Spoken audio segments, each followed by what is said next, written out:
জ্যেষ্ঠ যুগ্ম আহ্বায়ক আরিফুল ইসলাম। ধন্যবাদ এইচআরএসএস-কে এই বিষয়ে আয়োজন করার জন্য। আমরা দীর্ঘ সময় ফ্যাসিবাদের সময় যাদেরকে মানবাধিকার বিষয়ে আমরা সবসময় সোচ্চার দেখেছি, কথা বলতে দেখেছি, প্রতিবাদ করতে দেখেছি, তাদেরও অনেক উপস্থিত আছেন। একই সাথে গুমের শিকার হওয়া বিভিন্ন ব্যক্তি, তাদের পরিবার, তারা উপস্থিত আছেন। অন্যান্য সবাইকে জাতীয় নাগরিক পার্টির পক্ষ থেকে শুভেচ্ছা। সময় যেহেতু সংক্ষেপ, আমি খুব স্পষ্ট করে বলবো, আমরা দেখেছি এবং ভুক্তভোগীদের বক্তব্য শুনে এবং আমরা যেটা বুঝতে পারছি যে বাংলাদেশে আসলে যে গুম শিকার হয়েছে, সেই গুমের সাথে সুস্পষ্টভাবে এবং আমাদের যে গুম কমিশন করা হয়েছে, গুমের বিষয়ে তদন্ত কমিশন, তাদের যে রিপোর্ট দেওয়া হয়েছে, সেখানে আমরা সুস্পষ্টভাবে দেখতে পাচ্ছি রাষ্ট্রীয় যে সংস্থা, বিশেষ করে ডিজিএফআই, এনএসআই থেকে শুরু করে ডিবি, এসপি, প্রত্যেকটা সংস্থার বিরুদ্ধেই একটা অভিযোগ আসছে।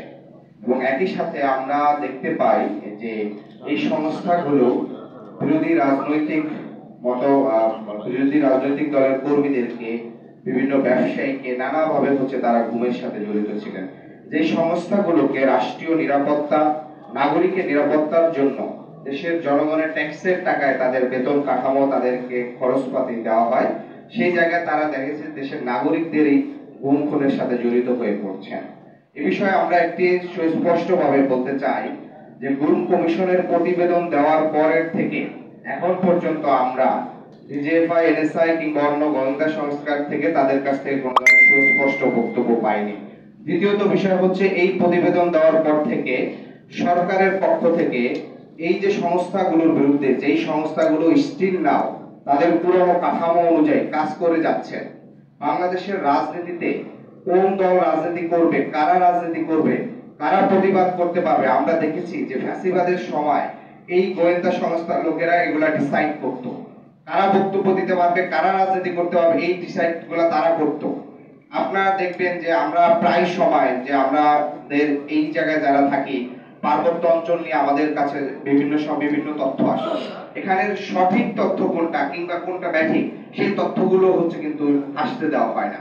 মানে আমরা এই যে সংস্থাগুলোর বাংলাদেশের রাজনীতিতে যে ধরনের হস্তক্ষেপ করছে, সেই হস্তক্ষেপের পুরনো কাঠামোটা রেখে আমরা এখনো দেখতে পাচ্ছি যে সামনের যে জাতীয় নির্বাচন আসতেছে, সেই জাতীয় নির্বাচনকে সামনে রেখে এই সংস্থা আবারও অ্যাক্টিভ হচ্ছে এবং এই নির্বাচনকে কেন্দ্র করে কারা ক্ষমতায় আসবে, কারা বিরোধী দল হবে, কারা হতে পারবে না, সেটা নিয়েও তাদের একটা নানা ধরনের তৎপরতা শুরু হয়েছে। আমরা কিছুদিন পূর্বে আমরা স্পষ্ট করে বলেছিলাম যে ডিজিএফআই সংস্কার করতে হবে, এনএসআই সংস্কার করতে হবে। তাদের যেসব কর্মকর্তা সদস্যরা গত 15 বছরে বিভিন্ন ধরনের হত্যা, গুমের সাথে জড়িত ছিল, তাদের নাম তালিকা করে তাদেরকে স্পষ্ট করে বিচারের মুখোমুখি করতে হবে। তাছাড়া সেই পুরনো সেই সংস্থা, সেই চক্রকে স্পষ্ট রেখে আবারও নির্বাচনে যাওয়া মানে নির্বাচনকে তারা তাদের মতো করে প্রভাবিত করবে। কারা সরকারি দল হবে, কারা বিরোধী দল হবে, সেই ডিজাইনের ভিতরে তারা যে প্রভাব রাখার চেষ্টা করেছে, সেটা বাংলাদেশে আর কখনো হতে দেওয়া হবে না।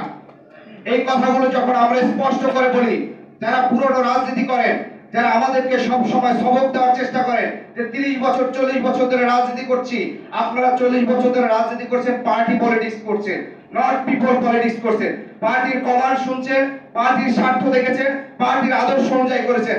বাংলাদেশের জনগণের স্বার্থ অনুযায়ী আপনারা অনেক সময় বক্তব্য দিতে গেলে পিছপা হয়েছে। এটা স্পষ্ট হচ্ছে। আপনারা দেখবেন এখানের প্রতিবেদনে একটা কথা বলা হয়েছে যে রাজনৈতিকভাবে গুম করা হয়।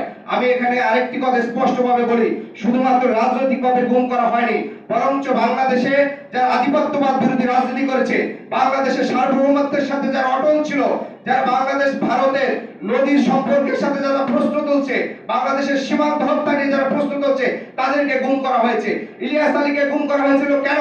2011 সালে তিনি সীমান্তে সিলেটে যে লক্ষ জনতা নিয়ে প্রতিবাদ করেছিলেন ভারতের পানির হিস্সার বিরুদ্ধে, তারপরের বছরই তাকে গুম করা হয়েছিল। সেই ইলিয়াস আলীকে আর ফেরত দেওয়া হয়নি। ফলশ্রুতিতে আমরা এখন দেখতে পাই যে বিএনপি আগামীতে রাষ্ট্র ক্ষমতা আহরণের জন্য তারা প্রস্তুত এবং আমরা মনে করি বাংলাদেশের রাজনৈতিক বাস্তবতায় তারা সর্বোচ্চ বড় দল। বিগত সময় তাদের রাষ্ট্র পরিচালনার অভিজ্ঞতা আছে।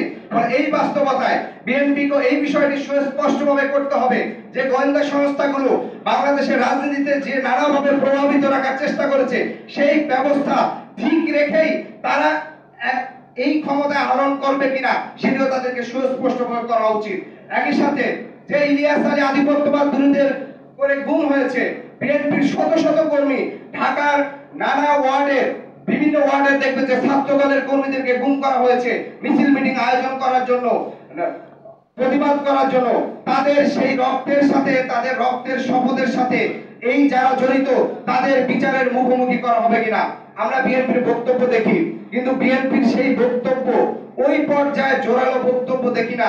তারা যেভাবে নির্বাচন করতে সরকারকে বাধ্য করে, ঠিক তেমনি ভাবে এই বিচার করতে বাধ্য করার জন্য যতটুকু প্রতিবাদ করা উচিত, মিছিল করা উচিত, বক্তব্য দেওয়া উচিত, সেই ভাবে আমরা প্রতিবাদ দেখি না।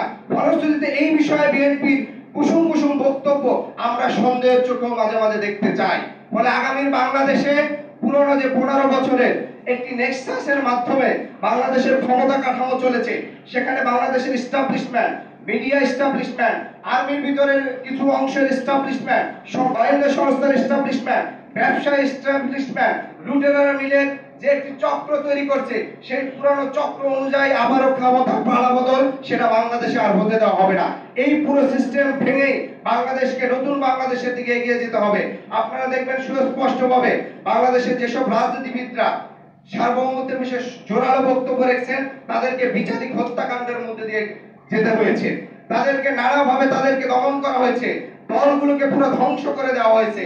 ফলশ্রুতিতে বাংলাদেশের যখনই নির্বাচন, গণতান্ত্রিক প্রক্রিয়া ফিরে আসে, বাংলাদেশের জনগণ কিন্তু আধিপত্যবাদ বিরোধী, বাংলাদেশের জনগণ কিন্তু বাংলাদেশের পক্ষের প্রতি যখনই দেখেছিল এই আওয়ামী লীগ নিয়মতান্ত্রিক প্রক্রিয়ায় ক্ষমতা আহরণ করতে পারে না, তখনই প্রথম 111 এর নীল নকশার মাধ্যমে দিল্লির প্রেসক্রিপশনে একক 2/3 ক্ষমতার মাধ্যমে ভারত আওয়ামী লীগকে ক্ষমতায় আনা হয়, এবং এরপরে আর কোন নির্বাচন বাংলাদেশে হতে দেওয়া হয়নি। ফলে সেই পুরোটা আমরা দেখতে পাই প্রত্যেকটা এস্টাবলিশমেন্ট এখনো তার জায়গায় সক্রিয়, তার এস্টাবলিশমেন্ট এখনো তারা কেউ বিচারের মুখোমুখি হয় না। তাহলে সেই পুরোনো এস্টাবলিশমেন্টের মাধ্যমে যে আবারও ক্ষমতা পালাবদল হবে না, এবং সেই ক্ষমতা পালাবদলের সাথে দিল্লির প্রেসক্রিপশন যে জড়িত থাকবে না, সেটা আমরা এখনো বিশ্বাস করতে চাই না। ফলে আমরা মনে করি বাংলাদেশের জনগণ জীবন বাজি রেখে পুলিশ সামনে বুক পেতে দিয়ে তারা তাদের এই ফ্যাসিবাদ, এই স্বৈরাচার থেকে মুক্ত হয়েছে। আমরা নানা সময় আমাদের এখানকার যে আন্তর্জাতিক সংস্থাগুলো, ইউরোপীয় ইউনিয়ন থেকে শুরু করে নানা দেশকে আমাদের মানবাধিকার, গণতন্ত্রের বিষয়ে তাদেরকে কথা বলতে দেখি, কিন্তু একই সাথে এই বিষয়টি স্পষ্ট আন্তর্জাতিক আজকের এই গুম প্রতিরোধ দিবসে বলতে হবে যে র্যাব, ডেথ স্কোয়াড যারা গুমের সাথে জড়িত, সেই র্যাবকে আমরা দেখেছিলাম যুক্তরাজ্য কিন্তু তারা নানা সময় ট্রেনিং দিয়েছিল। ফলশ্রুতিতে 2009 সাল থেকে 24 সাল পর্যন্ত তাদের যে ট্রেনিং এর হয়তোবা আমরা যেটা দেখেছি 2022 সালে সম্ভবত র্যাবের বিষয়ে নিষেধাজ্ঞা দিয়েছে। তাহলে এই 22 এর পূর্ব পর্যন্ত 15-16 সাল পর্যন্ত যে ট্রেনিং তাদেরকে দিয়েছিল, সে বিষয়ে আমরা কিন্তু সেই বিষয়টি আমরা অ্যাড্রেস করতে চাই। ফলশ্রুতিতে আগামী দিনের বাংলাদেশের ক্ষমতার পালাবদল, বাংলাদেশের রাজনীতি, প্রত্যেকটি এদেশের জনগণ, এদেশের রাজনীতিবিদরা জনগণকে সাথে নিয়ে সিদ্ধান্ত গ্রহণ করবে। বাংলাদেশের কোন এস্টাবলিশমেন্ট, বিদেশি এস্টাবলিশমেন্ট এখানে নাক গলানোর চেষ্টা করা, কিংবা সেটা দিল্লি হোক, ওয়াশিংটন হোক, বেইজিং হোক, কিংবা পিন্ডি হোক, কারো কোনো নাক গলানোর ক্ষেত্রে বাংলাদেশের রাজনীতিতে আর বরদাস্ত করা হবে না। সবাইকে ধন্যবাদ এবং আন্তরিক মোবারকবাদ। ধন্যবাদ। আমরা সর্বশেষ যে বক্তব্য শুনবো বিএনপি ভারপ্রাপ্ত চেয়ারপারসন জনাব তারেক